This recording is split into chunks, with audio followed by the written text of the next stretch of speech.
Hoje é 12 de agosto. Os ventos da mudança no mundo continuam soprando em uma velocidade fantástica. Muita coisa está acontecendo, e o Transition Protocol está aqui para trazer a vocês os fatos por trás de tudo isso.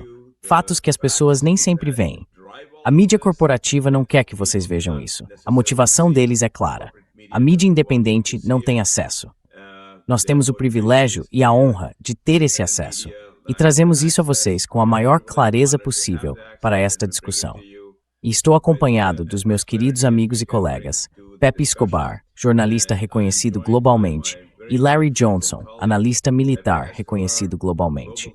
Se vocês gostam do que fazemos, por favor, cliquem em curtir e inscrevam-se no canal. Acessem nosso canal no Substack por uma taxa muito pequena de $5 por mês. Vamos entregar tudo isso diretamente na sua caixa de entrada, 2 vezes por semana. Então pode começar, Pepe ou Larry.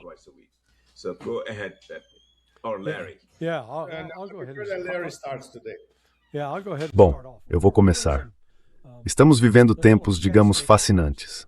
Apesar das ameaças beligerantes de Donald Trump e da desinformação contínua não só de Donald Trump, mas também de membros do seu governo, como Scott Bessent, a guerra com o Irã está suspensa, pelo menos por enquanto. Na verdade, parece que Trump se convenceu de que a situação econômica do Irã é tão grave que basta continuar pressionando essa economia para forçar o colapso do país. E nessa linha, Scott Bessent disse uma das coisas mais estupidamente notáveis que qualquer secretário do Tesouro poderia dizer, porque afirmou: o controle do Irã sobre o Estreito de Hormuz, isso vai durar pouco. Iran's control of the Strait of Hormuz, that's just short-lived. Vamos construir oleodutos alternativos que vão escoar todo o petróleo. O Irã não terá nenhum controle. E é tipo, cara, você não percebe que 25% do fornecimento mundial de gás natural liquefeito sai do Golfo Pérsico? Isso fica interrompido. 40, digamos ouvi 2 números diferentes, mas entre 30% e 40% do fornecimento mundial de hélio, que é um componente essencial para fabricar chips de computador e para selar discos rígidos, sai do Golfo Pérsico. Ureia e enxofre, ambos componentes essenciais em fertilizantes, e o enxofre também é usado em vários outros processos industriais, representam de 30% a 35% do fornecimento global. E nenhum desses 4 pode ser transportado por oleoduto.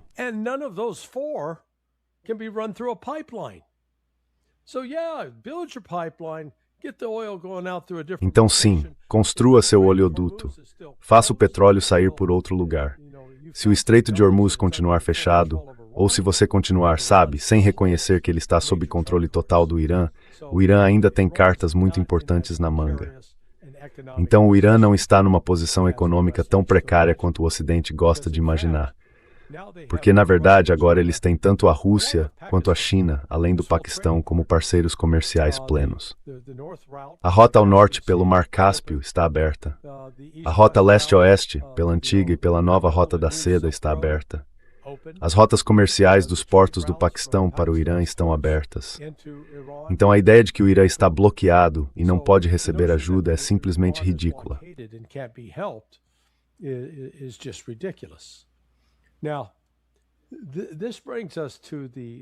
Agora, isso nos leva a toda a questão do Acordo de Meca. Eu chamo de Organização do Tratado do Oriente Médio, que você pode abreviar para dizer eu também, sabe? É a organização eu também. Então, no papel, você tem o seguinte: a Turquia entra com o maior exército convencional da região. O Paquistão entra como uma potência nuclear consolidada. A Arábia Saudita entra com o talão de cheques. É aquele amigo rico que você tem, que paga o jantar e tudo mais, mas que, quando se trata de fazer algo prático ou útil, não serve para nada. A única coisa para a qual os sauditas servem é dinheiro, além do fato de produzirem muito petróleo. Agora, à primeira vista, eu dou muita importância ao lugar onde o acordo foi assinado.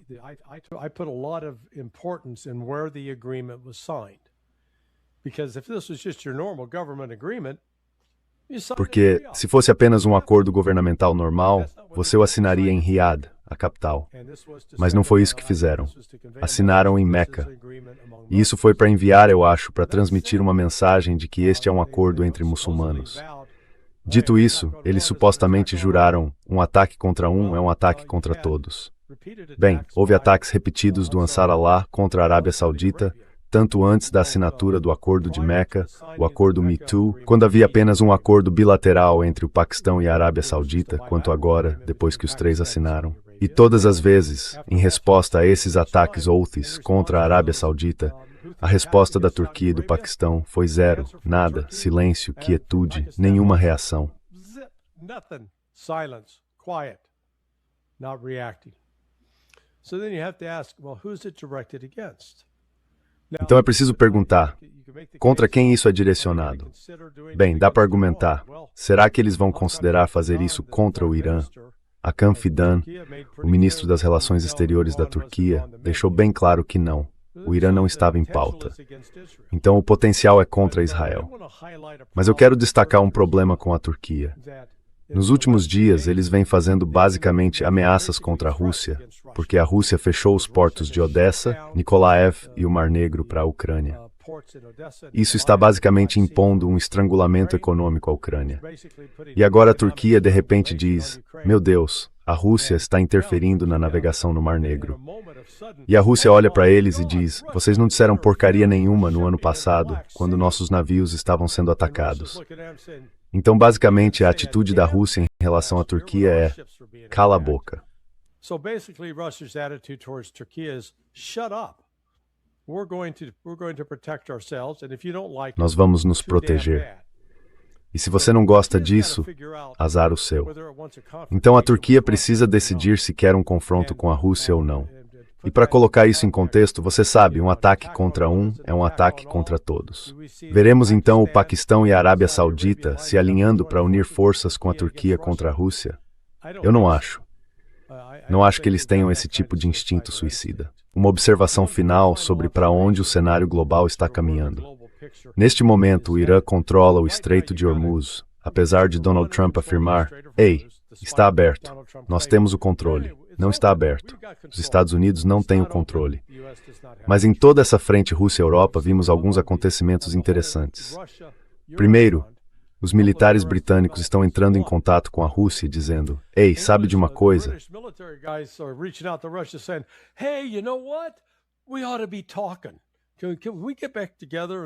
Deveríamos estar conversando. Será que podemos voltar a nos reunir e começar a dialogar? E os russos estão pensando: vamos pensar nisso. Mas ontem, quando Vladimir Putin estava com a frota russa no Pacífico, ele deu autorização. Disse: sabe de uma coisa? Todos aqueles europeus que vêm assediando nossos navios no Atlântico, vocês têm sinal verde total. Enfrentem-nos, eliminem-nos, detenham-nos, ocupem-nos. Então, agora vamos ver esta guerra que a OTAN vem travando contra a Rússia entrar numa dimensão totalmente nova, porque vocês vão ver a frota russa no Pacífico, detendo navios britânicos, navios franceses, navios alemães, espanhóis, italianos. E os europeus vão fazer o que a respeito? Escrever uma carta de protesto contundente. Certo. Desculpe. É isso. Okay, sorry. That's it.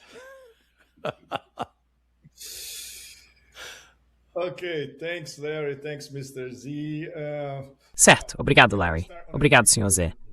Bem, certo. Vou começar por um assunto completamente diferente. Sim, com meus óculos de raio-x. E sabe por quê? Porque acabei de voltar de ver o eclipse aqui na Otanistão, no interior profundo, a poucos minutos da minha casa. Fui a pé até um campo aberto de trigo com bebidas, é claro. Minha esposa e eu vimos o eclipse. Falamos sobre a absoluta irrelevância desta corrida diante de um momento cósmico fenomenal como esse. E agora estou de volta aqui para falar com vocês sobre o Acordo de Meca. Isso coloca as coisas em perspectiva, não acham? So this puts things in perspective, don't you think? When you are reduced to your infinite... Quando você é reduzido à sua relevância infinitesimal no quadro mais amplo das coisas. Tudo bem, sendo um pouco menos metafísico e mais elíptico. O Acordo de Meca, como Larry estava discutindo, há zilhões de interpretações do que é, essencialmente, uma oportunidade para foto. Uma assinatura de 3 líderes diante de Meca, com a inevitável foto dos 3 olhando para Meca através do espelho, literalmente evocando Alice no País das Maravilhas. Lewis Carroll, através do espelho. porque essas são imagens espelhadas da realidade, não são a realidade em si. Na realidade, estamos bem no meio, no coração de uma enorme encenação.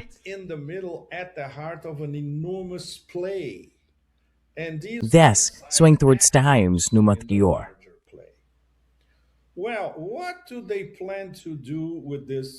Bem, o que exatamente eles pretendem fazer com essa Meca? Não Riad, não Islamabad, Meca.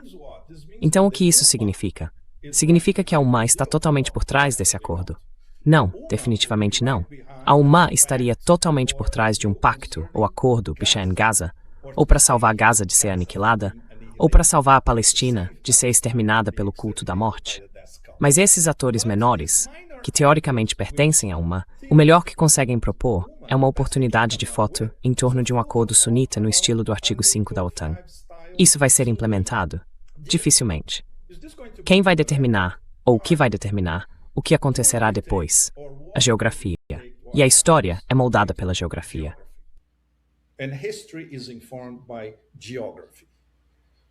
Is Turkey going to sacrifice their NATO-STAN connection? A Turquia vai sacrificar suas conexões com a OTAN e o fato de ser o braço oriental da OTAN para salvar a Arábia Saudita, se ela começar de novo a fazer alguma coisa estranha contra o Iêmen? Não. O Paquistão vai sacrificar seu status de potência nuclear e sua nova credibilidade como mediador entre o Irã e os Estados Unidos para salvar a Arábia Saudita, a Casa de Saud, se ela começar a fazer alguma coisa estranha contra o Iêmen? Não. Então, para que serve esse pacto? É algum tipo de alerta para um possível império do caos, uma aliança de culto à morte tentando atingir a Turquia. Enquanto o próprio culto à morte já anuncia ao vivo, nosso próximo inimigo é a Turquia, talvez? Isso é contra o Irã?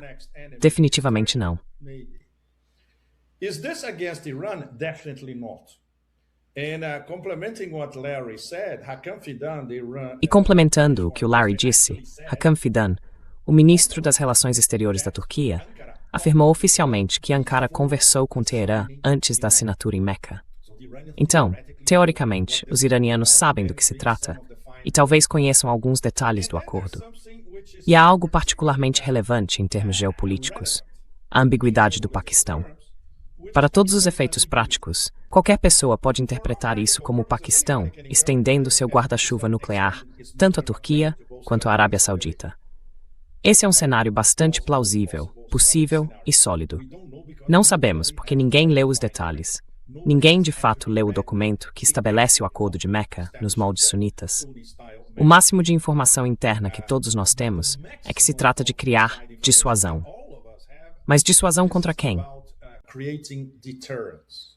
But deterrence against who?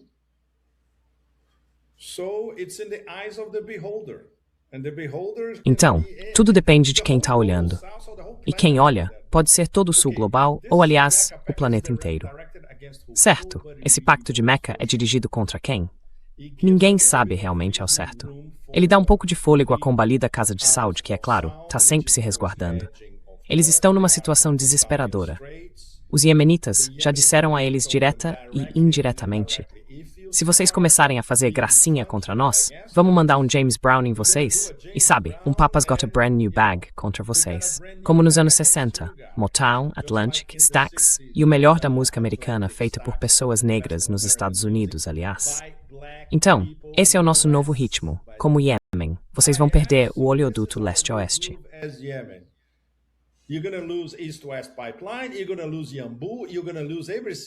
Vocês vão perder Yanbu, vão perder tudo que passa por transporte marítimo ao norte ou ao sul do Mar Vermelho. Vão perder Bab al-Mandeb, vão perder todos os seus poços de petróleo, vão perder tudo. Então, aparentemente, a Arábia Saudita entendeu a mensagem. Esse pacto vai influenciar de alguma forma o Ansar Allah e as forças armadas do Iêmen? Mais uma vez, não. Então temos essa ótima oportunidade para fotos. Temos essa interpretação fascinante de que o Paquistão, com um esforço mínimo, ganhou credibilidade extra em toda a Ásia Ocidental, não só com a Arábia Saudita e o restante do Conselho de Cooperação do Golfo, mas também com a Turquia. Mas isso significa que se trata de uma espécie de aliança nos moldes da OTAN? Na verdade, não. Não mesmo. Not really. We can call it theatrical. Podemos chamar tudo isso de dissuasão teatral como manchete para o conjunto da obra. Bem, antes do eclipse e antes do nosso podcast, eu estava escrevendo a primeira parte de uma longa análise sobre o novo grande jogo.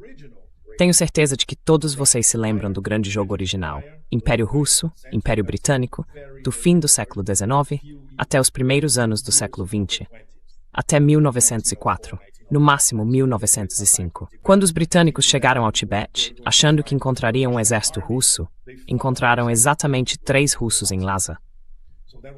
Então esse foi mais ou menos o fim do grande jogo. Mas é claro, o MC esqueceu o grande jogo, porque eles têm, por instinto, um profundo ódio metafísico por tudo que é russo. Metaphysical hatred of all things Russian. So the new great game today is not only Então, o novo grande jogo de hoje não é apenas os britânicos, os americanos e as elites anglo-americanas contra a Rússia. É contra 3 estados civilizacionais ao mesmo tempo: Irã, Rússia e China. É aí que nós, damos a volta, fazemos uma rotatória não euclidiana e voltamos mais uma vez à guerra contra o Irã. E voltamos mais uma vez ao ofuscado Estreito de Hormuz. Ofuscado para os americanos, não para os iranianos. Especialmente agora, quando temos como personagem principal em cena ninguém menos que Mohsen Rezaei, que tem 2 novas funções.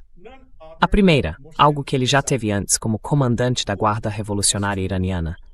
Ele fazia parte do Conselho Supremo de Segurança Nacional. Mas agora é o secretário do Conselho Supremo de Segurança Nacional para a próxima etapa da resistência iraniana diante dos americanos. resistance vis-à-vis the Americans. And the second job is the one that kills it. E o segundo cargo é o que confirma isso. Ele é o representante pessoal do líder Mojtaba Khamenei.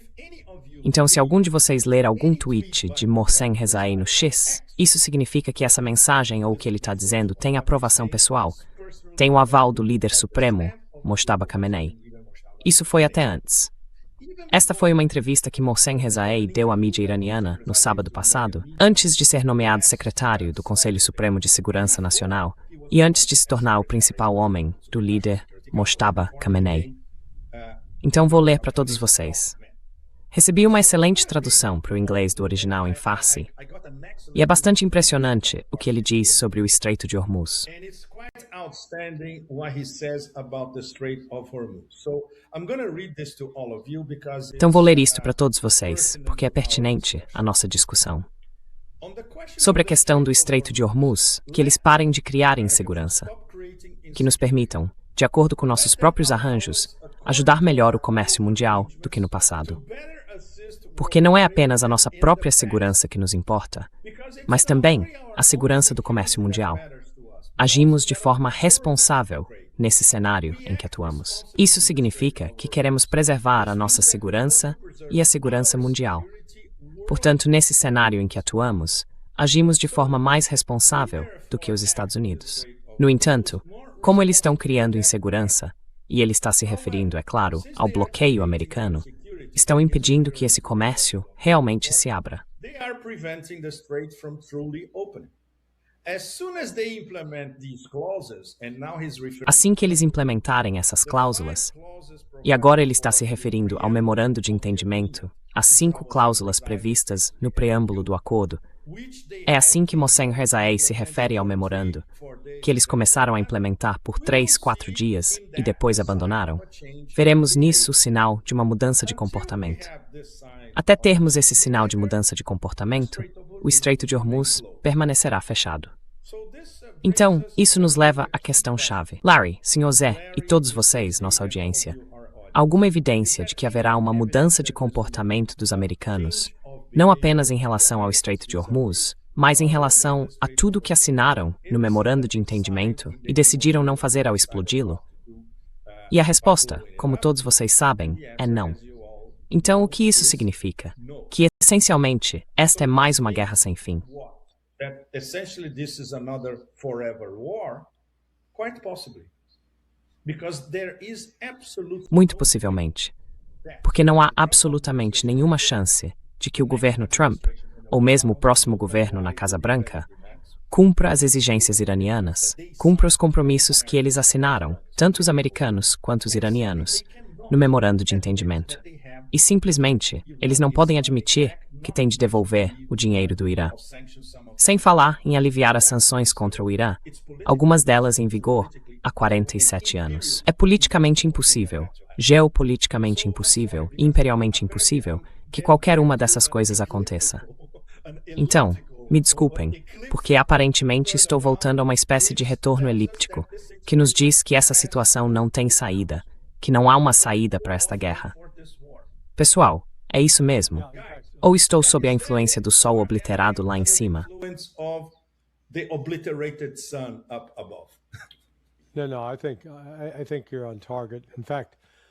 Não, acho que você está certo. Na verdade, deixe-me ler a publicação mais recente de Donald Trump no Truth Social, porque ela ressalta tanto a forma como ele está vendo essa situação com o Irã, quanto esse homem é delirante. Ele escreveu, abre aspas, e isso foi há cerca de 4 horas. Então ele publicou isso, sim, há umas 4 horas. Os Estados Unidos têm controle total sobre o Estreito de Hormuz. Acho que vamos mantê-lo. Nosso bloqueio naval está sendo chamado por todos de muralha de aço, e não há nada que o Irã possa fazer a respeito. Eles não têm marinha, não têm força aérea.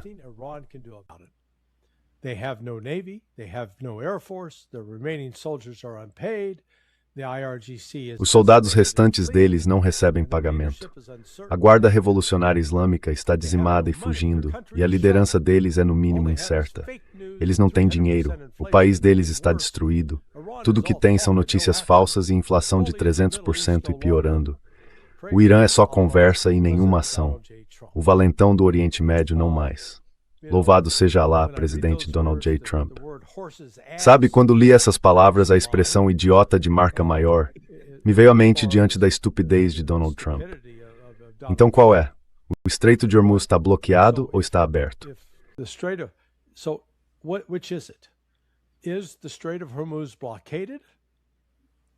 Porque Trump disse, ei, os Estados Unidos têm controle total. Então, se o Estreito de Hormuz está fechado agora, a culpa não é do Irã. A culpa é dos Estados Unidos. E como mencionei antes sobre a estupidez de Scott Bessent, eles acham que isso tudo é sobre petróleo.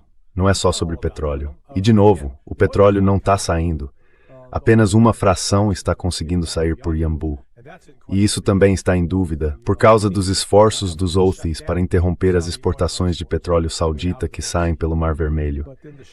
Mas a escassez de gás natural liquefeito, hélio, ureia e enxofre está tendo efeitos muito significativos e prejudiciais, vou ser diplomático, sobre a economia global. E isso não vai mudar tão cedo.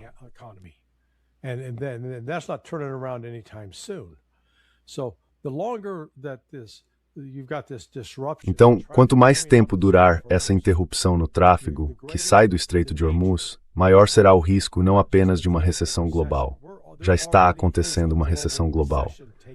O problema é que as estatísticas econômicas usadas para identificá-lo oficialmente ainda não acompanharam o que está acontecendo na prática. Mas quando acompanharem, a próxima consequência será a ameaça de uma depressão global. Não apenas uma recessão, mas uma depressão global. E a escassez de petróleo é real.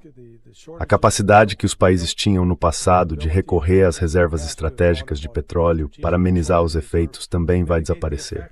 Então, tudo o que as ações de Trump estão fazendo agora é agravar uma crise econômica global.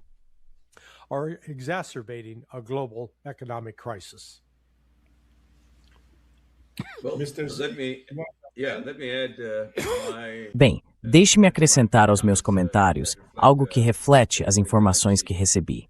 Isso vai lançar uma luz diferente sobre o que foi mencionado por Pepe e Larry, e eu apoio isso completa e totalmente.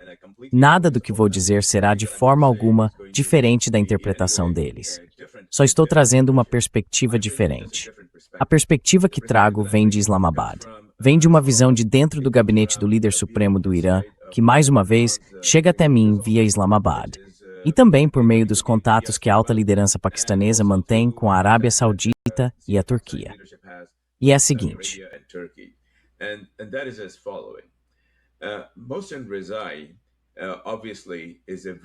Mohsen Rezaei, obviamente, é uma figura muito influente, e sua ascensão passou a ser vista no Paquistão como um grande ponto positivo para a relação entre Paquistão e Irã. Assim que ele chegou ao poder, Mohsen Naqvi, um líder político muito importante do Paquistão, foi até lá, encontrou-se pessoalmente com ele, teve uma longa conversa e também se reuniu com outras lideranças iranianas. E Mohsen Naqvi e a pessoa mais importante da liderança paquistanesa, embora esteja nas Forças Armadas, é Azim Munir. Todo mundo sabe disso. Mohsen Naqvi e Azim Munir são parentes. Eles têm laços familiares próximos. Mohsen Naqvi também é parente próximo do alto clérigo xiita do Paquistão. E esse clérigo também é altamente reverenciado no Irã.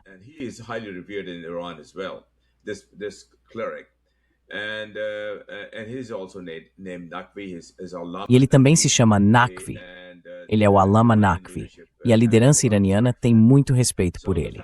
Então, o fato de Mohsen Naqvi ter ido se encontrar com Rezaei imediatamente, assim que assumiu o poder, e ter passado bastante tempo com ele, além de ter conversado com vários integrantes da liderança iraniana, voltado ao Paquistão e informado todo mundo.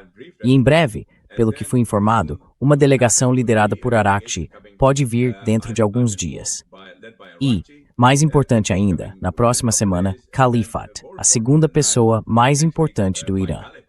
Ele está trazendo uma grande delegação, com 21 membros. E o fato de eles estarem estreitamente alinhados com o Paquistão em relação a várias iniciativas.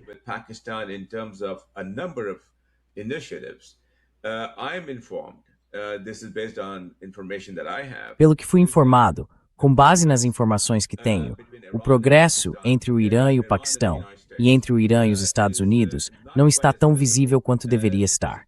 E isso é proposital, é intencional. Porque fui informado por pessoas que sabem que tanto os Estados Unidos quanto o Paquistão veem Israel, o culto à morte, como chamamos e corretamente, como estando muito ativamente contra qualquer relação entre Irã, Paquistão e Estados Unidos que leve à paz. Quer dizer, obviamente isso não é algo que as pessoas desconheçam, mas me disseram que agora a inteligência ativa, indicando que o lobby sionista global está muito ativamente envolvido em tentar descarrilar qualquer progresso.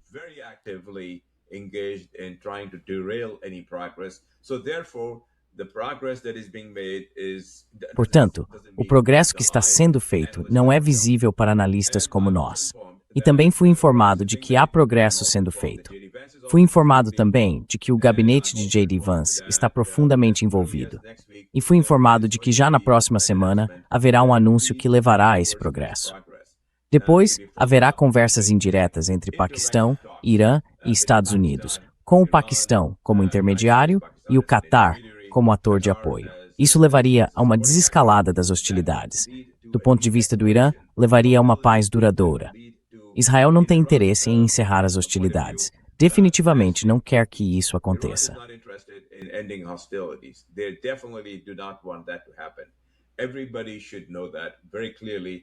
Todos deveriam saber, com muita clareza, que eles não estão interessados em um acordo rápido. Todos deveriam saber que eles são capazes de prolongar isso pelo tempo que for necessário. Não semanas ou meses, mas pelo tempo que for necessário. Porque o Paquistão abriu todos os seus canais para o Irã.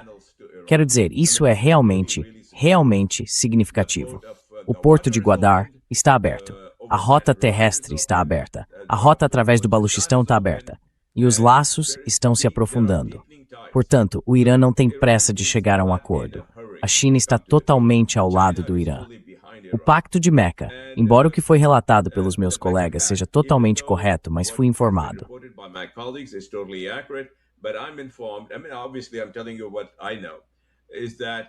Quero dizer, obviamente, o que eu sei é que a relação é mais profunda do que parece e que essa ambiguidade estratégica é muito real.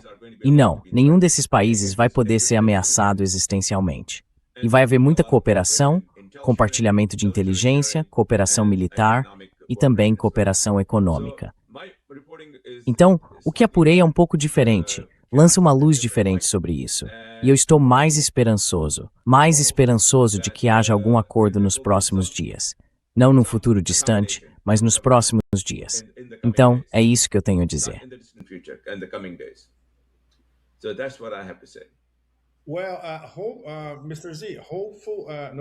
Bem, Sr. Zé, há esperança, sem dúvida.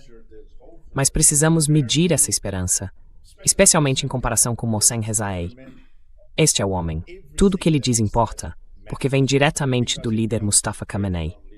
E aquele pequeno trecho que li para todos vocês, nossa audiência, sobre a entrevista dele antes de assumir seus 2 novos cargos, o coloca lá em cima. Na verdade, ele agora é a segunda figura mais poderosa do Irã. Kalibaf agora é o número 3. Sim, isso é muito importante. É ótimo que Kalibaf possa visitar Islamabad à frente de uma delegação bastante grande, provavelmente na próxima semana. Essa viagem deveria ter acontecido esta semana. Nós noticiamos isso antes, certo? Então foi levemente adiada, mas a viagem provavelmente vai acontecer. So it was slightly postponed, but the trip will probably happen. But once again, what Kalibaf will be discussing with the Pakistan? Mas mais uma vez, o que Kalibaf vai discutir com a liderança paquistanesa é essencialmente se há alguma chance entre o céu e o inferno de fazer os americanos entenderem que se eles não, nas palavras do próprio Mohsen Rezaei, mudarem seu comportamento, é absolutamente impossível sequer começar a sonhar com uma retomada das negociações. E, obviamente, isso não depende exclusivamente dos mediadores paquistaneses. Com a ajuda dos qatarianos, com a ajuda dos omanenses, talvez até com a ajuda indireta da Turquia e, claro, com a China nos bastidores. Não. Isso depende do que acontece dentro de um governo Trump muito desorganizado, com um secretário das guerras eternas absolutamente incompetente e um presidente que, como Larry, o que Larry leu sobre Trump nas postagens nas redes sociais fala por si só. Through social post speaks for itself. We don't even need to comment on that. Completely removed. Você nem precisa comentar isso. Está completamente desconectado da realidade. Há algo que os paquistaneses possam fazer para mudar isso? Não, infelizmente não há. E esse é o grande problema. E agora, quando você tem um presidente confuso, que basicamente terá de responder a alguns tweets de Mohsen Rezaei, ele tem sua própria conta no X e vai tweetar, publicar ou postar no X praticamente todos os dias. Isso significa que Trump terá de responder a palavras, atos e ações que levam o selo do líder supremo do Irã. Ele está à altura dessa tarefa? Claro que não. Ele nem vai entender o que Mojtaba estará tentando dizer por meio de Mohsen Rezaei.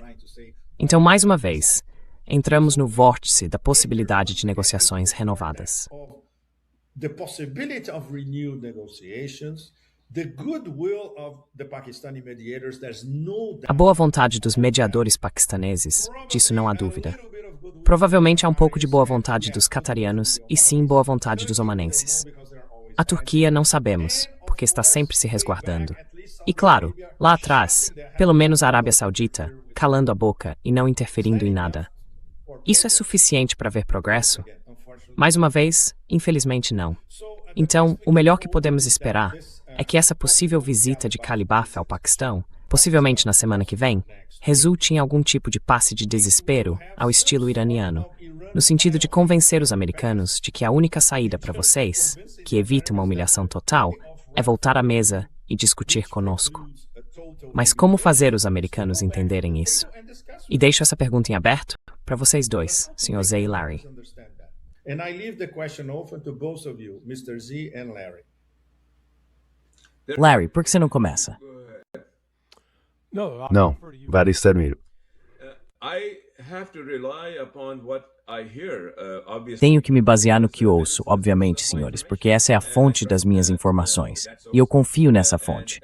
E mais importante, esses caras estão na sala, participando dessas conversas. E eu ouvi de alguém que foi informado por Mohsen Naqvi. Isso é muito, muito significativo.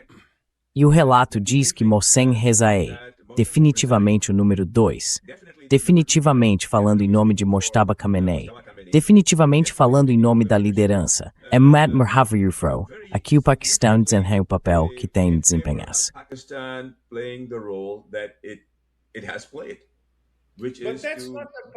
Mas essa não é a questão, Sr. Zé. Sinto muito, mas essa não é a questão. Desculpe, preciso repetir o que acabei de dizer. Mesmo com toda a boa vontade e o trabalho árduo dos mediadores paquistaneses, eles prometeram convencer os americanos de tudo isso. E ninguém no mundo consegue fazer isso.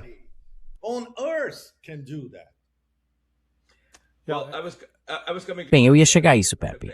E a visão deles é que vão sobreviver a essa criança maligna que deveria ser obrigada a ficar numa caixa de areia. I understand that they may hope that. Sim. Bem, eu entendo que eles possam esperar isso, mas acho que não estão jogando com as mesmas cartas. Veja, a questão aqui é que não temos nenhuma dúvida sobre a autenticidade ou a confiabilidade da inteligência que vocês estão recebendo. Mas sabe, Pepe e eu analisamos isso da perspectiva do que eu chamaria de inteligência de todas as fontes, porque é preciso entender como o Paquistão vê a situação. É como a velha história dos 9 cegos e o elefante. Cada algum parte é diferente por.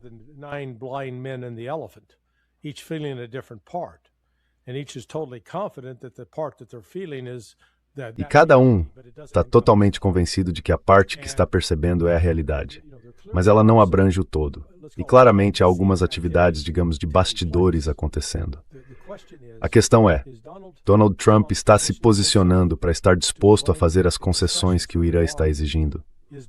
As posições do Irã em relação à reabertura do Estreito de Hormuz não são sugestões. Não são posições de negociação que eles possam ajustar. Na verdade, são posições muito firmes, das quais o Irã diz que não vai recuar de forma alguma.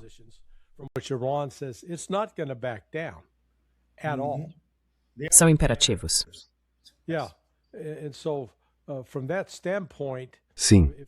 E desse ponto de vista, se você está numa, entre aspas, negociação, mas a posição iraniana é intransigente, não está aberta à discussão, não está aberta a modificações, não está aberta a nenhuma mudança. Então, nesse caso, quem vai ter de mudar e se ajustar, se houver, digamos, uma solução em que o estreito seja de fato reaberto, serão os Estados Unidos, que terão de fazer concessões. Um dos fatores, como vocês viram na declaração de Trump que eu li, é que ele realmente acredita nesse absurdo de que a economia do Irã está por um fio. Mas como vocês dois apontaram, a relação econômica com o Paquistão, essa rota comercial, está totalmente aberta.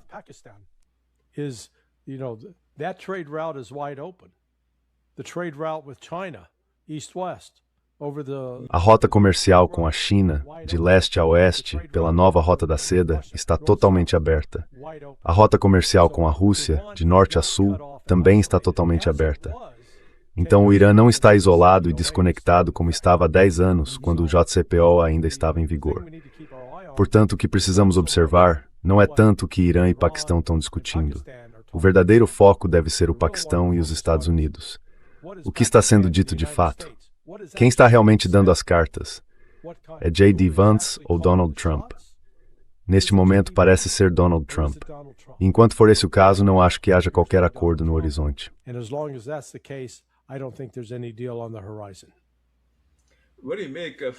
O que você acha do desastre total e iminente que vai acontecer quando a SPR, a reserva de petróleo, chegar ao fundo do poço?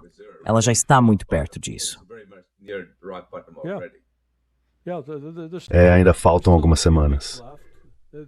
Eles vão esperar o cabelo pegar fogo e pôr por ter um extintor de incêndio na sala.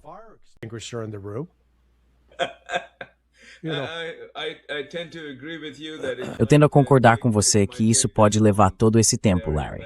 Mas estou apenas relatando que as pessoas que estão conversando com os americanos voltam e dizem, bem, eles parecem estar ouvindo, parecem estar entendendo. E isso vem, em grande parte, de J.D. Vance.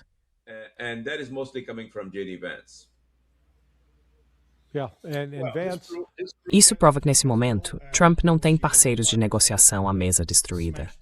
Essas são as pessoas de J.D. Vance, certo? Isso mesmo, isso mesmo. Eu insisti em perguntar a eles, afinal, é o J.D. Vance ou é o Trump? E eles disseram, bem, a visibilidade dele se limita ao J.D. Vance.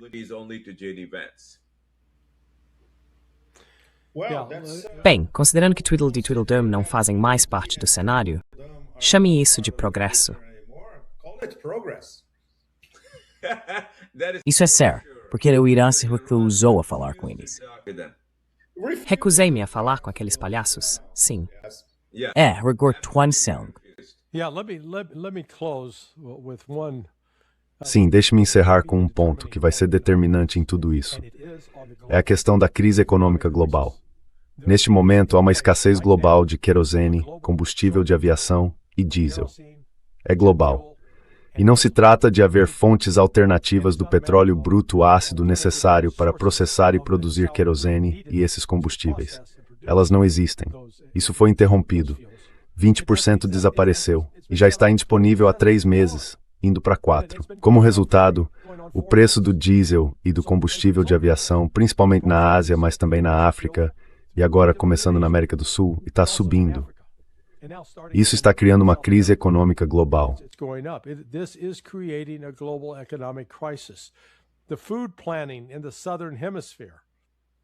O plantio de alimentos no hemisfério sul começa no fim deste mês, no início do próximo mês, em setembro. E onde está o fertilizante? Não existe. Então, a catástrofe econômica global que paira sobre o mundo acontece enquanto Donald Trump continua bloqueando o Estreito de Hormuz e impedindo a restauração do que estamos falando é da restauração da possibilidade de haver de fato petróleo e gás natural liquefeito. Que outra coisa que as pessoas deixam de levar em conta é que os danos causados aos terminais de petróleo, aos terminais de gás natural liquefeito e às outras vias de escoamento da ureia e do enxofre, realmente houve danos significativos. E a questão é, com que rapidez isso pode ser reparado?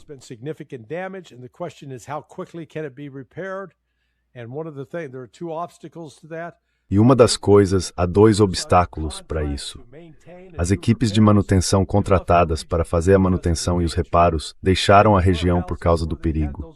E os armazéns, onde essas peças de reposição estavam guardadas, foram destruídos em alguns dos ataques do Irã. Então, mesmo que você tenha o pessoal e o equipamento, a capacidade de fazer os reparos ainda é incerta. Portanto, esse, por assim dizer, espetáculo paralelo das negociações está ignorando o verdadeiro tsunami que vai varrer o mundo. E ele se chama catástrofe econômica.